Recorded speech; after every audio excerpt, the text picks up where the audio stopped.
for the first get. My boy Brandon, shout out to him. He actually did give me some notes, and he did have the big hunt. So let's pull out. He was actually at, I have the event up right here. Shout out to you, Gits. What's up, chat? I see you guys. I know Cult of Speed. Woo! Yeah, I know the people aren't going hard right now on that, but people are trying to figure it out. People are trying to figure it out. So he did get 22nd. He started off 4-0, which was the fun part about the hunt outing, right?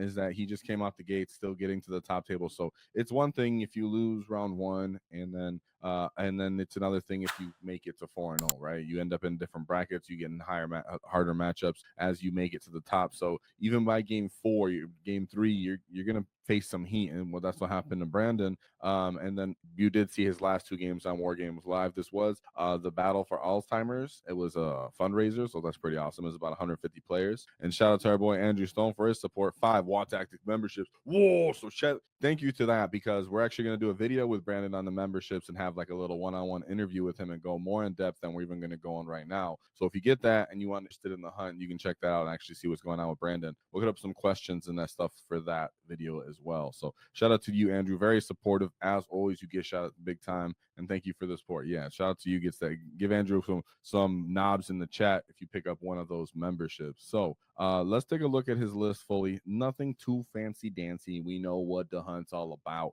We did have a video covering all the orc detachments, and even this, it kind of looks exactly what we would have assumed going into that video. So we have a beast boss, a proper killy beast boss, of course, because proper killy is proper killy. And then we have a beast boss with glory hog, very important to this list. Mazrog Scragbag, and of course Zagrat Wartsnagga. Even though he's not a snagga keyworded, he's important for how this list runs and the kind of pressure that it brings. He has 2 10-man unit of knobs, a 20-man unit of grats, followed by 2 minimum size unit of grats. Sorry, this should be 22 and 11, I know, but typo on me. And then a 2 kill rigs, followed by 1 commando unit, as they're very important for all the scouting you have on this list. As you see Brandon play this on the More Games Live, you can see how that actually works out, and could be used in some other ways that he will talk about later. We have 2 big bricks of Squig Hog boys. So like we talked about in that video we did about a week ago, the rule of 2 is very important for the hunt, and the pressure that this list is played on. Now, there's nothing really fancy dancy about it.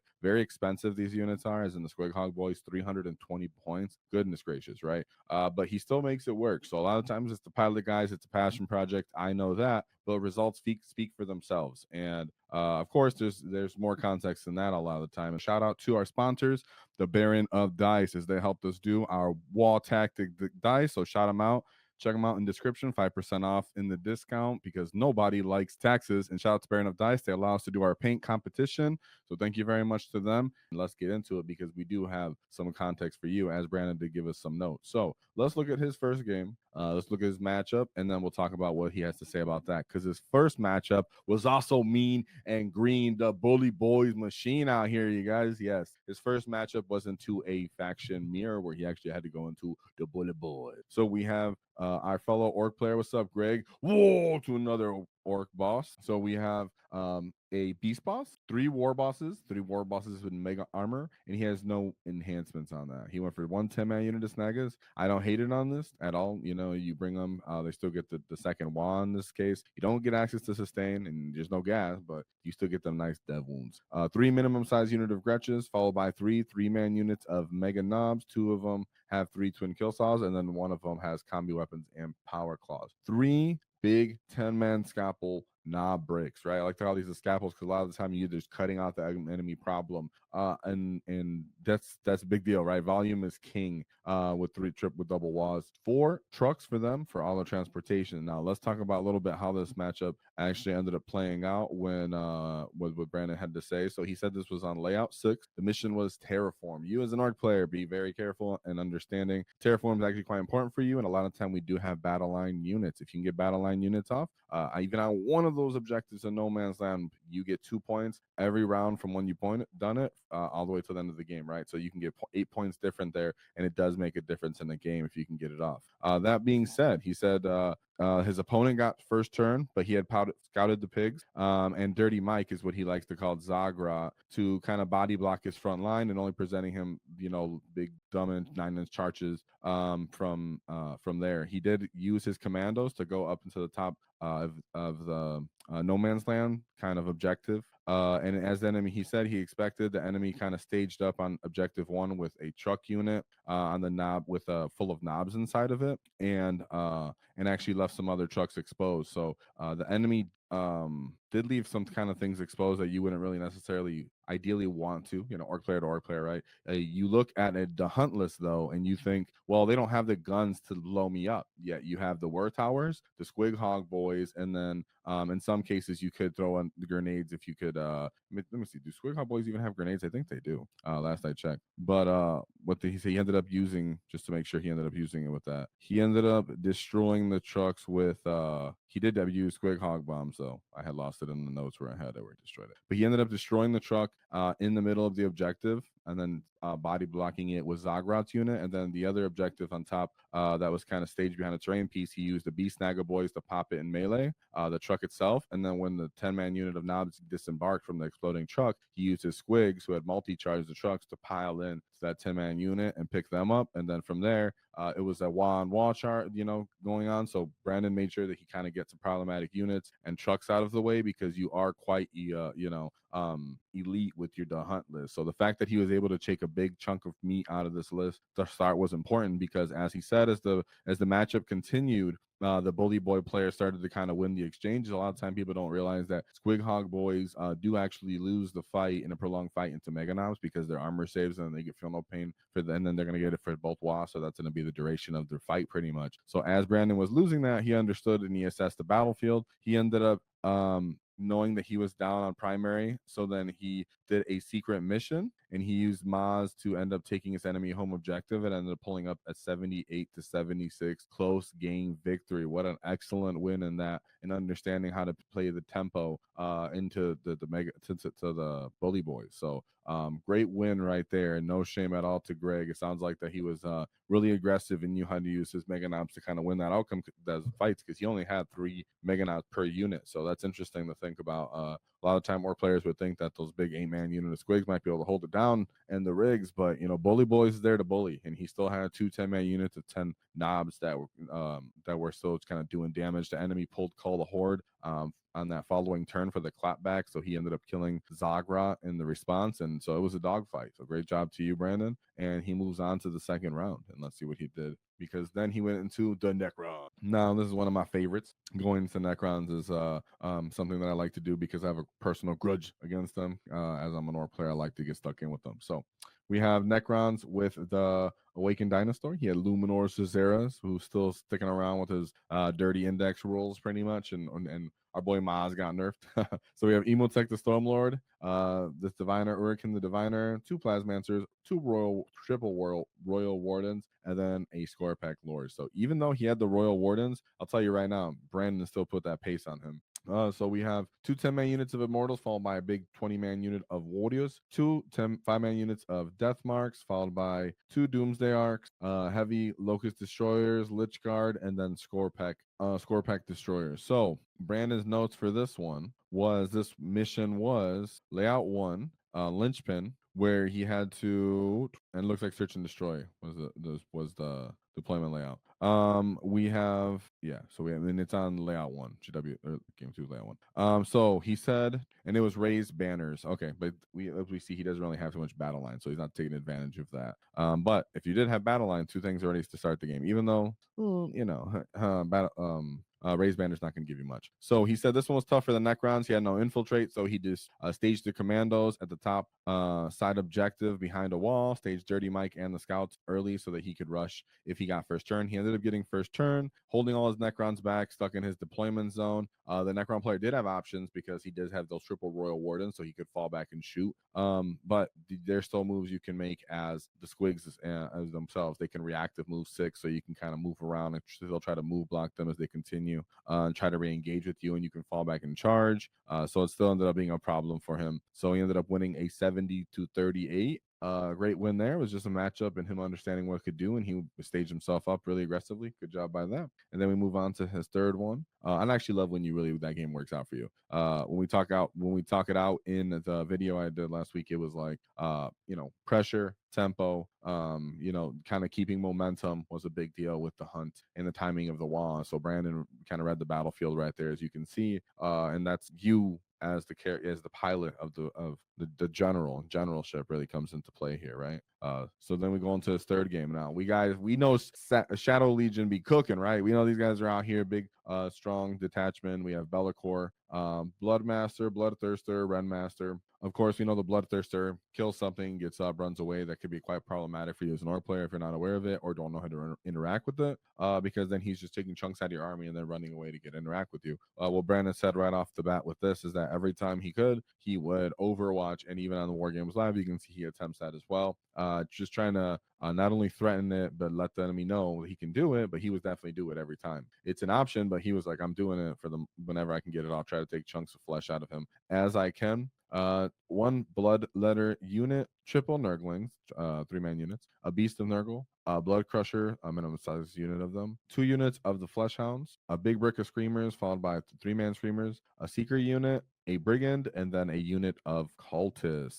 So as for the notes in this game, this was actually layout 6. Purge the foe. I mean, normally this is a problem for us orc players, but with the hunt, you're kind of a little bit more elite here. So you're trying to hunt them down as well, and you're not really giving up too many units. It was smoke and mirrors as a secondary part of that. He said he put nothing in reserve. He said this was a fun game mentally.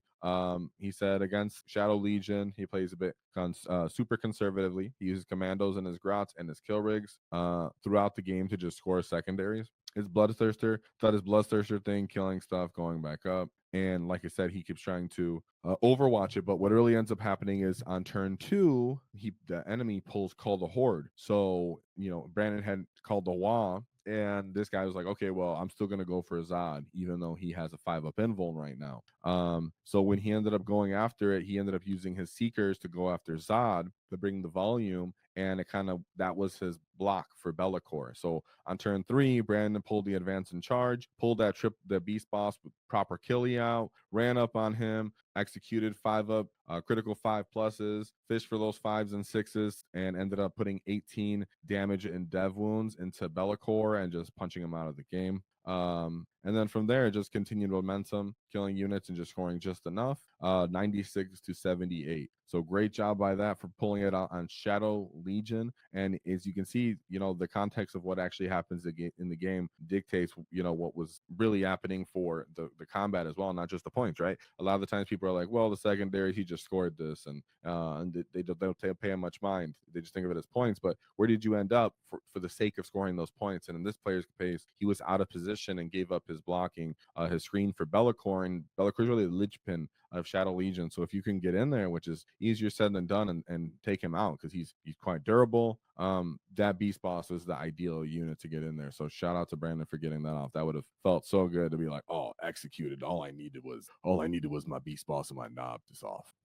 So then he moves on to his 4th game. So in his 4th game, he goes into a Blood Angels player named Zach Hilt. Shout out to Zach. I guess they're quite familiar and they've been duking it out. So he brought the Angelic Inheritors. Let's talk about the list, and I'll give you Brandon's notes. So we have a Captain with Jump Pack with the enhancement Blazing Icon, Commander Dante, Judiciar, Lieutenant with Combi, weapon. We have a Tech Marine, and then the Sanguinor. So an Intercessor squad unit for that sticky Impulsor, where the Blade,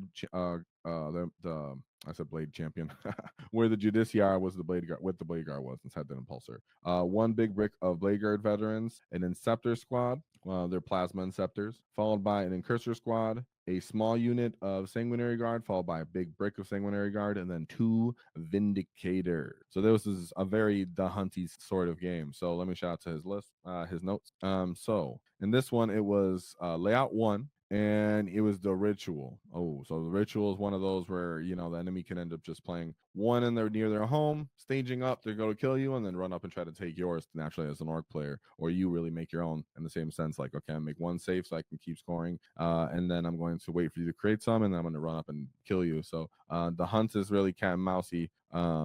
Yeah, so he said this one was scary because of the Blood Angel players, but he was using his grots to focus on making the rituals. And he full court just presses his side of the table with Sanguinary Guard brick, he ends up getting some charges off in the pigs. So like we talked about earlier, and we probably show this off in a video sometime, where he ends up taking his beast boss, popping the transport, and then allowing his his squigs, who had also declared the transport in a charge phase, to still activate, pile into the units that had disembarked in that case, and get into combat with them. So he ended up fighting the Judiciar and the Blade champs, but in that case, sure, you've mitigated their potential. So he said past turn. Let's see, but he said, yeah, they're heavily nerfed by this point. So past WAAAGH turn starts dying, but in turn 2, he had put Maz and some pigs in reserve, so he dropped them turn 3 into the enemy's deployment zone near his weaker objective that had less support, weaker units, and just Vindicator there.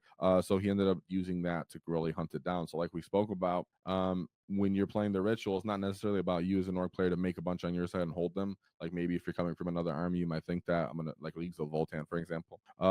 As orcs, you're gonna make one with your cheap chaff unit like Stormboys or Grots, and then you're gonna think about ways that you can get down the field to them and start stealing their objectives by late game, and not about staying on your side of the field to hold your own. So in this case, he picked up Maz and some squigs and then started duking it out. So even if you get a fight there, you usually have enough OC, and then you can still fall back and recharge on theirs to keep stealing a primary and swinging the game. He said the clock got thin. He ended up winning 71-70. The enemy player ended up timing out. And then that was the game. So then we move on to, so that was a great game. So it was a move on. It was a great game to that still.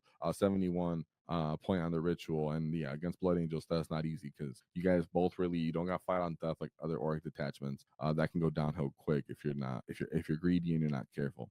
So then we go to 5th game. So this was the game on War Games Live. Remember, by this point he's 4-0 with the big dogs now, right? Big dogs, War Games Live, and then he goes into Derek, and I think Derek is that 40K Dirtbags, I think. Awesome channel from some little bit that I've seen from it. But David's a fan, the co-founder of the channel. So shout out to them. So he goes Shadow Legion again. So Brandon's familiar with Shadow Legion. So you can check this out on War Games Live. But Bellacore, Bloodthirster, Exalted Flamer, Nurglings, Plague Bearers, Flamers, 2 units of Fleshhound Seekers, Cursed Cultist, Chaos Lord and Terminator Armor, 2 units of Cultists, followed by a Dark Commune, and then 2 units of Havoc.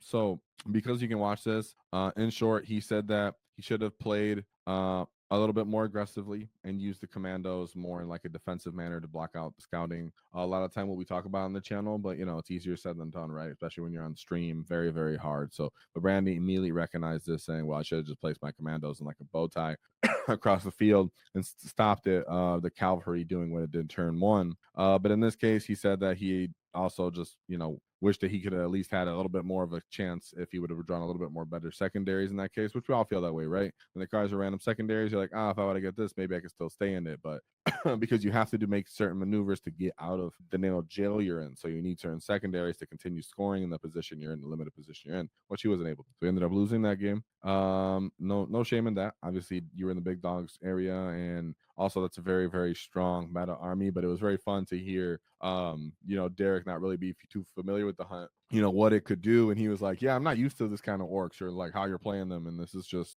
weird. A lot of heroics going on. So great job with you, Brandon. It was an entertaining game for sure, which is are you not entertained, right? How everybody should feel right now after you watch that game, because I mean he was playing with the hunt going 4-0, and then that point fighting on stream is just awesome because most people just are looking to just play it to any degree. Brandon's out here doing what he said he was going to do. So into his last game, he ended up going into Chaos Knights, Stalker, 4 Brigands, 4 Carnivores, Beast of Nurglings, Plague Bears, Rodakis. In this game, he said it was Take and Hold, Raise Banners. It looks like this was layout 2. And then he said rough game for him. He said definitely it's a strong player who actually was familiar with orcs, and that he said he doesn't think he should have gone for Rodriguez in short. So he ended up going for Rodriguez when he was there instead of going for more war dogs. When you get in this matchup, the idea is take down as many war dogs on the wall turn as you could. And he just said, well, my tiger party was off there. Boom, didn't play that right. That just happens. But still be proud, still shine. It was the great hunt. Was still on, right? And you put some love on them. So shout out to Brandon. Let's give one talk about his very linear the hunt list because, like I said, you can't get too creative. So it's really about the pilot. He has 2 beast bosses, one with proper killing, a beast boss with Glory Hog, Mazrog, Zagra, Wartsnaga, 2 10-man units of Snagas, a 20-man unit of Gretchen, 2 minimum size unit of Gretchen, kill rigs, Mandos with the Breacher Ram Chop and Power Claw, and then 2 big bricks of Squig Honk Boys. So if you want to look how to use the hunt, check out the channel's other videos and playlists. One we did about the factions overall. We'll help you with that a little bit. Any more content we come out with, we do an interview with Brandon about how he would change lists, maybe what he did to improve on this, and some fundamental important things that and tips and tricks that he would pass on. So whoa to Brandon, be a cunning git and check out our new order markers that are in our store. So shout out to you gits being cunning, help you guys get all the orders set on the table nice and clean for all you gits to get stuck in. If you enjoyed the clip, check out the full video here. If you'd like to see more tactics, click here. Let's get stuck in, lads!